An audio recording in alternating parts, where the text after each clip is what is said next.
capítulo 106, no versículo 15, diz assim: concedeu o que pediram, mas fez definhar a alma.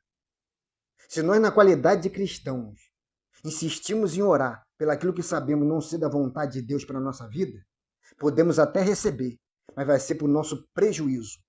Duas histórias bíblicas falam sobre isso com o povo de Israel.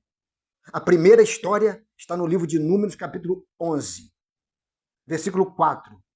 Os israelitas se queixaram, começaram a chorar, porque eles queriam comer carne. Deus tirou o povo do Egito, da escravidão, com a mão forte. Deus bombardeou o Egito, que era a maior potência naquele tempo. Deus arrancou o povo dele do Egito, destruiu o Egito. Deus guiou aquele povo, ia levar ele para Canaã, a terra que manava leite e mel. Mas eles tinham que passar pelo deserto. E Deus mandava no deserto todos os dias maná. Se eles comessem só o maná tinha todas as vitaminas para o corpo deles caminhar até Canaã. Se eles comessem só maná, eles iam estar com o corpo sadio. Mas eles se queixaram, eles se enjoaram do maná e pediram carne. Eles queriam comer carne, começaram a chorar, murmurar e chorar. Eu não quero mais saber desse maná. Estou cansado de comer maná. Eu quero carne. Aí Deus ouviu. Deus ouviu, e olha o que a Bíblia diz no livro de Números, capítulo 11, versículo 19. Não comereis um dia, olha o que Deus falou. Não comerei nem um dia, nem 2 dias, nem 5 dias, nem 10 dias, nem 20 dias. Mas comerá um mês inteiro, até sair pelo nariz. Vocês vão comer carne, vocês querem comer carne? Vocês vão comer carne até sair pelo nariz. Tem enjoar. E Deus mandou cordonizes que encheu o arraial. Eles comeram carne à beça. Mas enquanto eles estavam comendo, devorando a carne, a ira de Deus se acendeu e Deus matou um monte de israelita. Seria melhor se o seu pedido não fosse atendido. A segunda história é do profeta Balaão. Balaão, a Bíblia diz que ele tinha visões de olho aberto. Ele era muito usado por Deus. O que ele amaldiçoava era amaldiçoado. O que ele abençoava era abençoado. Homem usadíssimo por Deus. Mas ele se cansou de andar de mula. Ele tinha uma mulinha que levava ele onde ele queria. Mas ele se cansou, ele queria uma carruagem. Ele queria ficar rico. Aí, a Bíblia diz que Balaque, sabendo que o povo de Israel ia passar pelo território dele, ele temeu. Então ele chamou Balaão para amaldiçoar o povo de Israel. Aí Balaão consultou a Deus. E Deus falou assim, ó, você está doido, ô Balaão? Você vai amaldiçoar o meu povo? O meu povo é bendito. Aí Balaão falou para Balaque, olha, Balaque, eu estava doido para receber o prêmio, seu dinheiro. Estou cansado de andar de mula. Eu quero comprar uma carruagem para mim, zero. Mas só que Deus não amaldiçoa, esse povo é de Deus. Eu não posso amaldiçoar aquilo que Deus não amaldiçoa. Aí tá bom. Aí Balaque me enviou uma oferta ainda maior. Ofereceu uma oferta maior do que a primeira. Aí ele cresceu o olho tanto que ele foi consultar Deus de novo. E Deus falou, não amaldiçoa esse povo. Mas ele entendeu, ele estava tão de olho no dinheiro, ele estava tão com o olho no prêmio de Balaque, que ele só viu o dinheiro na frente dele. Aí ele entendeu até errado.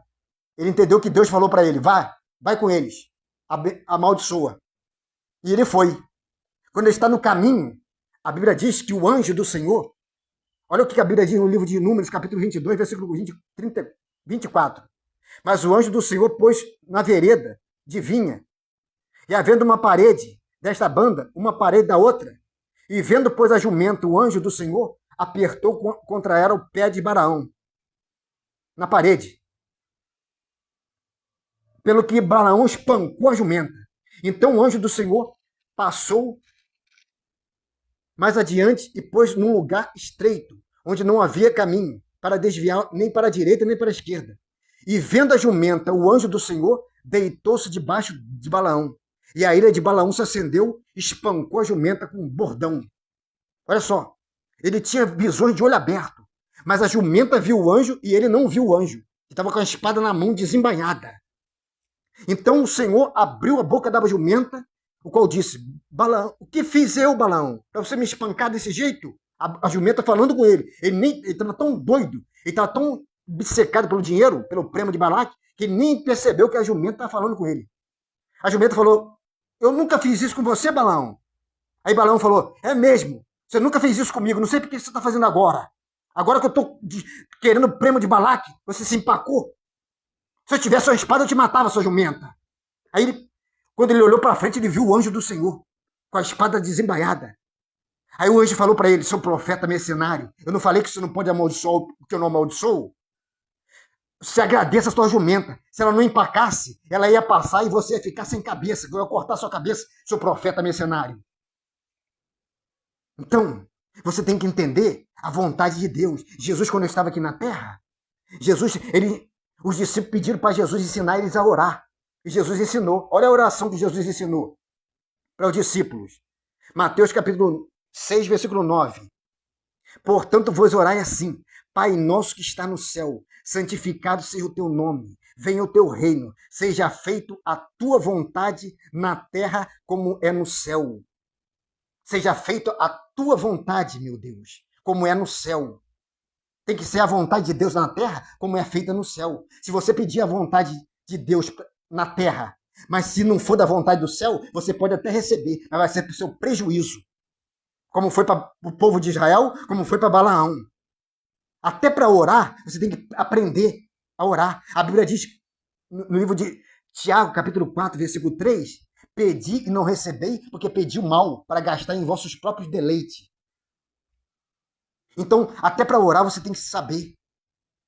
Senão você pede mal.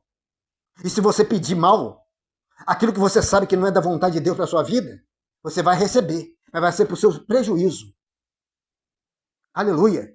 Então, peça a vontade de Deus, porque a vontade de Deus é perfeita, agradável. Aleluia. Como diz no livro de Romanos, capítulo 8, 12, no versículo 2, diz assim, ó, não vos conformei com este mundo, mas transformai pela renovação do vosso entendimento, para que experimentei qual seja a boa, agradável, perfeita vontade de Deus. A vontade de Deus é a melhor para a sua vida. Deus sabe o que faz. Você não enxerga o quadro completo, mas Deus vê lá na frente, Deus vê o seu futuro. E Ele está fazendo a obra no jeito dele, no tempo dele. E o tempo dele não é o teu tempo, o tempo dele não é o meu tempo. Deus sabe o que faz. Deus é sábio bastante para saber o que é melhor para a minha vida e para a tua vida. Então espera a vontade de Deus. Busca a vontade de Deus. Assim na terra como é feita no céu.